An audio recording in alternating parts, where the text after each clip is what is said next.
ملګرو دا کلیپونه وګورئ، دا د هغې چیلي نور کلیپونه دي په کم باندې چې تقریبا 2 ورځې مخکې مونږ یو کلیپ یو ویډیو کړې وه، په هغې کې مونږ یو پیغام چې دی دا خپلو کتونکو مینوالو ته ورکړی و. نو زه خو خپله نه ګورم، خو زمونږ چې کوم ملګری اډمین دی هغه ماته ویلي چې قاري صاحب په هغې باندې د ډېرو خلکو کمنټس داسې راغلي و چې یاره دا خو د تندې د وجې نه چې دی د ډېرې ګرمۍ د وجې نه چې دی هغه ژبه یې راویستې ده، د هغې د وجې نه دی داسې په تکلیف دی او دا د خپل مالک پسې جاړي نه. حالن کې مونږ چې کله یو کلیپ کوو، په یو کلیپ باندې خبره کوو، یو خبره ستاسو مخې ته راوړو، نو په هغې باندې مونږ ډېر زیات تحقیق کوو او دا خبره بالکل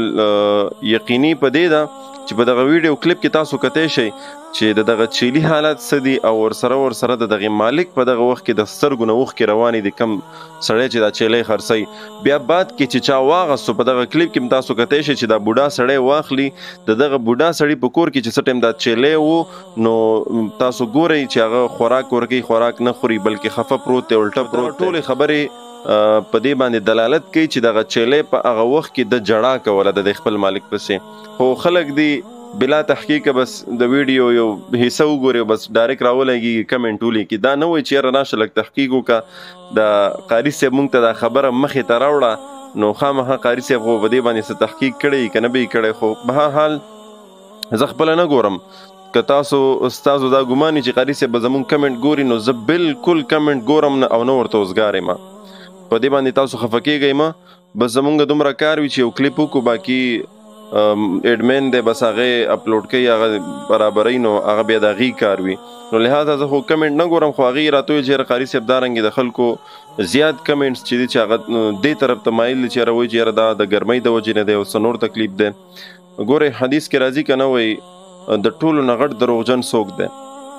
وایي د ټولو نه غټ دروغجن نبی کریم صلی الله علیه وسلم فرمایي، هغه وایي کفا بالمرء کذبا ان یحدث بكل ما سمع. وایي د ټولو نه دروغجن سړی هغه دی، د یو سړي د دروغجن کېدو دپاره وایي صرف او صرف دا خبره کافي ده چې یو خبره واوري او بلا تحقیق یې مخکې خلکو ته رسول شروع کړي. نو لحاظه مونږ او تاسو به ډېر احتیاط کوو، دا میډیا ده او بیا د سوشل میډیا چې ده په دې کې احتیاط ونه کړي نو بیا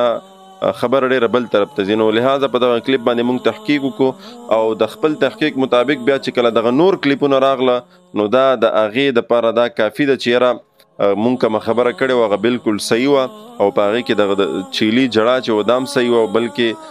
د ګرمۍ او دغه څه قیسې چې تاسو لیکلې وې دا بالکل په هغې کې نه وي، دا تاسو کتی شئ تاسو ته ښکاري. نو لحاظه دغه نننی کلیپ د دې دپاره چې د اکثر ملګرو په زړه کې دغه نو هغې دپاره دا یو اصلاحي کلیپ چې کوشش کوئ چې کله هم تاسو